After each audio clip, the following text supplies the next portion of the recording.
My family has made me the designated driver every New Year's Eve since I was 19. This year, I said no, and now I'm starting to see their true colors after saying no just once. Posted by you/assignment United 2745. Hey Reddit, I, 26F, need some serious perspective. I'm starting to think I might be the jerk, but I still feel like I'm in the right lol. Every New Year's Eve, my family has a big party at my aunt and uncle's house, and every year, without fail, I end up being the designated driver. Don't get me wrong, I love my family, but it's starting to bug me. It's been like this since I was 19, even before I was legally allowed to drink. I don't drink much, maybe a glass of wine or a beer, but I don't get plastered. I'm fine with driving people home if they need it, but for the past few years, everyone expects me not to drink so I can drive them back. Every year, it's the same. Oh, can you drive? You're not drinking anyway. I always say yes because I don't want to let anyone down. Fast forward to this year's New Year's Eve. I told my family ahead of time I wasn't going to be the designated driver anymore. I just wanted to enjoy the night, have a couple of drinks, and not be responsible for getting everyone home. I even told my cousin, who usually gets really sloshed, that I wasn't driving this year, and she was fine with it. When I got to the party, it was the usual chaos, people drinking, laughing, and having a good time. I was enjoying myself, but around 11, my cousin came over and asked if I was ready to drive everyone home. I reminded her I wasn't driving tonight, I was here to enjoy the party. She looked at me like I was crazy and said, "Come on, you always drive. Don't be a beach." Which, like, WTF? I tried to explain calmly that I wasn't being a beach, just that I wasn't going to be the chauffeur anymore. Then, my aunt overheard and pulled me aside.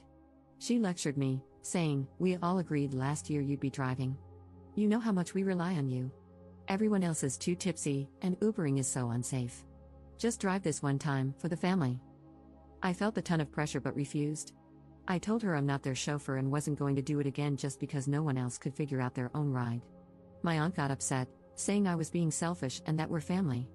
She said I'm the only one who doesn't get too drunk, so it makes sense for me to help out. I told her I had already had 3 beers, so I wasn't even legally supposed to drive myself. That's when I snapped. I told them it's not my job to be their designated driver every year just because I'm the only one who doesn't get blackout drunk. They needed to figure out their own rides this time. Then I got up and left. I felt bad walking out, but I didn't want to be a doormat anymore. I spent the rest of New Year's Eve at home, watching Netflix and eating leftover pasta with my boyfriend. My family texted me, calling me dramatic and selfish, saying I ruined the night. They said I was being super sensitive and that everyone was disappointed in me. Everyone's demanding an apology out of me now. And by the way, I got home perfectly safe by Uber. But anyway, Reddit, am I the jerk here? Relevant comments. Commenter. You are not the jerk. Your family is gross. But why didn't your boyfriend spend New Year's Eve with you? Ops response. He's a nurse and had a shift that overlapped with the party. He could have potentially come, but he was exhausted and wanted to go straight home to take a shower while he waited for me to get back. Another reason I didn't want to be the designated driver was that I didn't want to stay out too late because I wanted to see my boyfriend. Commenter 2. Well, I agree wholeheartedly with the Redditor who said you should spend New Year's Eve someplace else. What your auntie did was incredibly entitled and disrespectful. Clearly, you did not agree to be the driver. She and your other drunk relatives decided that you would be the driver. If you're going to celebrate New Year's Eve with them in the future, you need to cut the cord and be absent for a few years so that they can figure out how to handle this without you and without treating you like their paid chauffeur. Ops response. I agree, but at the same time, I feel like this is tearing a hole between me and my family, and that's the last thing I want. My sister was on my side after hearing both sides of the story. She lives on the other side of the country and is pissed off on my behalf, lol. My parents, however, are embarrassed, and I feel bad about that. Commenter 3. When you got your driver's license, did being the designated driver become a common assignment? Ops response. Not at first, I've always struggled with anxiety, and driving triggered it for a long time. I put off getting my license until I was 18 because of it. They didn't ask me to be a designated driver until I was 19, and at first, I felt kind of cool because I was being the responsible adult and helping the people I loved. But it quickly got old when I had to drive back and forth multiple times to get everyone home, and no one offered to pay for gas. Update 15 days later. So, update lol? Before I get to that, I want to address some popular questions from my last post. Some people got confused and asked similar questions, so I thought it might be nice to answer them here. How do I give everyone a ride home? My family lives about an hour and a half from my aunt's house, so I'd fill my car with everyone I could and take them home. The next day, they take their spouses' cars to pick up the ones they left. Stupid, I know.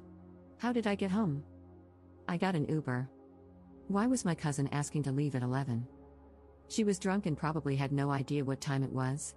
My aunt overheard me getting a little upset and pulled me aside, which sparked everything. Now, the update. I ended up sending a text to our family group chat, including those who didn't make it to the party but heard about what happened. I'll copy and paste what I said here. Hey everyone, I'm not going to apologize for what happened on New Year's Eve. I told you all well in advance that I wasn't going to be the designated driver this year, and I expected you to respect that. I'm not anyone's personal chauffeur, and I'm done being treated like I'm responsible for everyone else's lack of planning. When cousin's name called me a beach for not driving, that was uncalled for. And aunt's name, lecturing me about being selfish and ruining the night because I chose to enjoy myself instead of taking on that responsibility again? I love you all, but I can't be your punching bag anymore.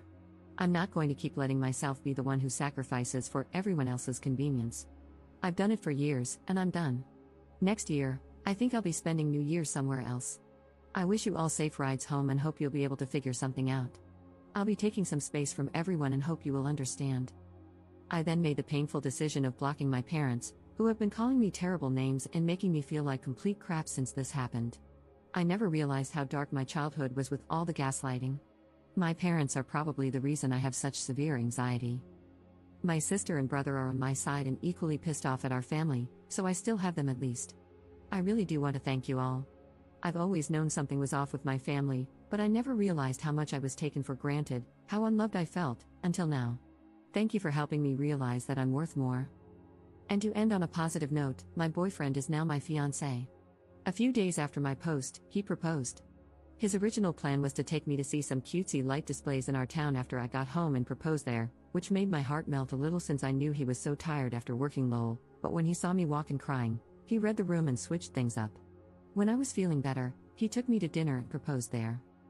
I have no idea how the wedding will go or if my parents will be there, but I'm excited to spend it with the people who love and appreciate me. Relevant comments. Commenter. Did anyone respond to the text? Ops response. I don't know.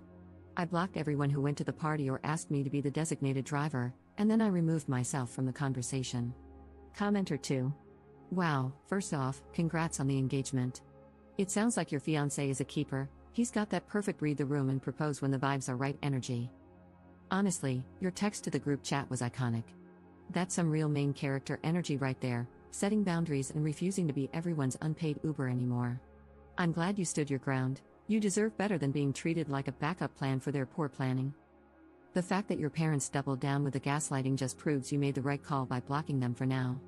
That's a tough move, but it sounds like you're finally putting yourself first, and that's huge.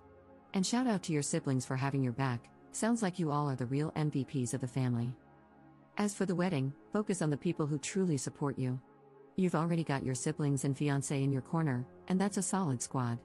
The rest can figure themselves out. You're starting this new chapter surrounded by love, and honestly, that's all that matters.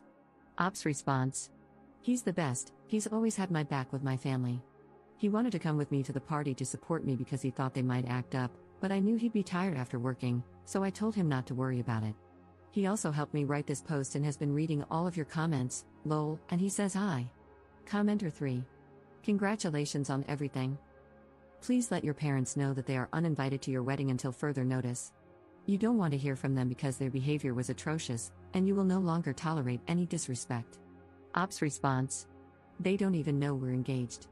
I posted it on my Instagram, but they no longer have access to that or my number.